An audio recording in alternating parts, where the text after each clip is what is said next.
College का वो पुराना बरगद का दरख्त जिसके नीचे ज़रियाब और अनाया घंटों बैठे मुस्तकबिल के ख्वाब बुनते थे। ज़रियाब एक ऐसा लड़का था जिसके पास अल्फाज की दौलत तो थी मगर जेब खाली थी। वो उर्दू अदब का तालिब इल्म था और उसकी शायरी का महवर सिर्फ अनाया थी। ज़रियाब ने डायरी निकाल कर अपनी ताज़ा नज़म सुनाई। तेरी तलब की राह में कांटे ही क्यों ना हो, मैं चल पड़ा हूँ, अब तो ठहरना मुहाल है। अनाया ने बहुत ही बेनियाजी से बाल कान के पीछे अड़से और कहा, ज़रियाब, तुम्हारी शायरी बहुत खूबसूरत है, मगर क्या ये शायरी हमें एक अच्छा घर, गाड़ी और वो ज़िंदगी दे सकेगी जिसका मैं ख्वाब देखती हूँ? ज़रियाब की मुस्कुराहट थोड़ी फीकी पड़ गई। अनाया, मोहब्बत में घर नहीं दिल देखे जाते हैं। अनाया कुछ ना बोली मगर उसकी खामोशी में एक तूफान छुपा था। कॉलेज के सालाना फंक्शन में अरहम की आमद किसी फिल्मी हीरो से कम न थी। उसके पास दौलत की वो रेल पेज थी जिसने अनाया की आंखों को खैरा कर दिया। अरहम ने जानबूझकर अनाया को निशाना बनाया। वो जानता था कि ऐसी लड़कियों को कैसे फंसाया जाता है। अरहम ने अनाया को पहला तोहफा एक कीमती डायमंड का ब्रेसलेट दिया तो अनाया के हाथ कांपने लगे। उसने मुड़कर ज़रियाब की तरफ देखा, जो दूर खड़ा उसे हसरत से देख रहा था।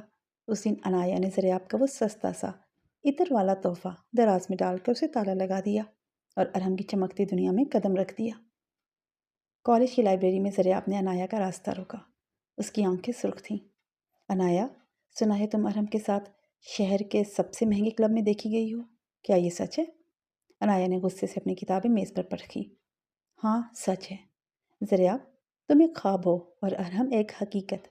तुम मुझे सिर्फ गज़लें सुना सकते हो, वो मुझे दुनिया दिखा रहा है। हम दोनों का कोई जोड़ नहीं है।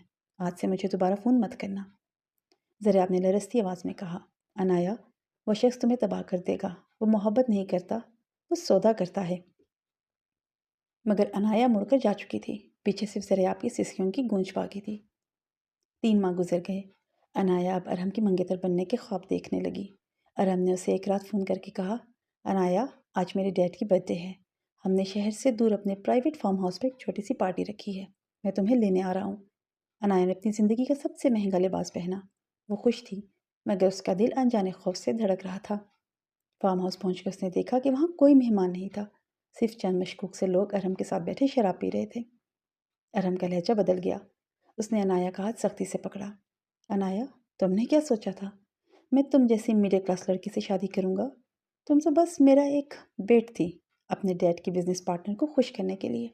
आज की रात तुम यहाँ हो और कल तुम इस मुल्क से बाहर होगी। अनाया के पैरों तले से ज़मीन निकल गई। वो चीखी चिल्लाई मगर इस सुनसान जगह पर उसकी आवाज़ सुनने वाला कोई न था।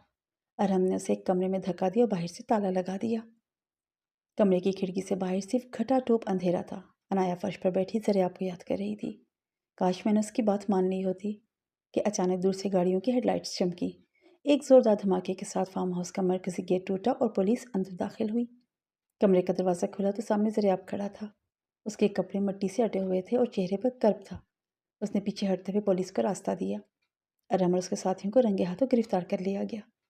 अनाया दौड़ती हुई ज़रियाब के पास आई। ज़रियाब, तुम कैसे आए? तुम्हें किसने बताया? ज़रियाब ने सर्द लहजे में कहा, अनाया, मैं अरहम के बारे में पहले दिन से जानता था। मैं तुम्हारा पीछा नहीं कर रहा था, मैं इस भेड़िए का पीछा कर रहा था। मैंने हर सबूत जमा किया, हर कॉल रिकॉर्ड की, ताकि तुम्हें कोई आंच ना आए। अगली सुबह थाने से वापसी पर ज़रियाब ने अनाया को उसके घर के सामने उतार दिया।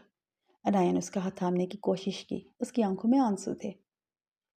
ज़रियाब, मैंने बहुत बड़ी गलती की। मैं जानती हूँ तुम अब भी मुझसे प्यार करते हो। चलो सब कुछ भूल कर नई शुरुआत करते हैं। मैं वादा करती हूँ अब कभी तुम्हें नहीं छोड़ूंगी। ज़रियाब की आंखों में नमी तो आई मगर वो मुस्कुरा दिया। एक ऐसी मुस्कुराहट जिसमें दर्द था पर शिकस्त नहीं थी। अनाया, मैंने तुम्हें बचाया है क्योंकि वो मेरा फ़र्ज़ था। मेरी मोहब्बत की आखिरी निशानी थी।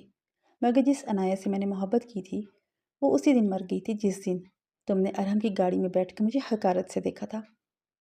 अनाया ने तड़प कर कहा, नहीं ज़रियाब, ऐसा मत कहो।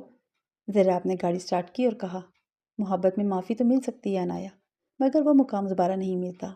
तुम अब आज़ाद हो, अरहम की कैद से भी और मेरी मोहब्बत से भी। अलविदा।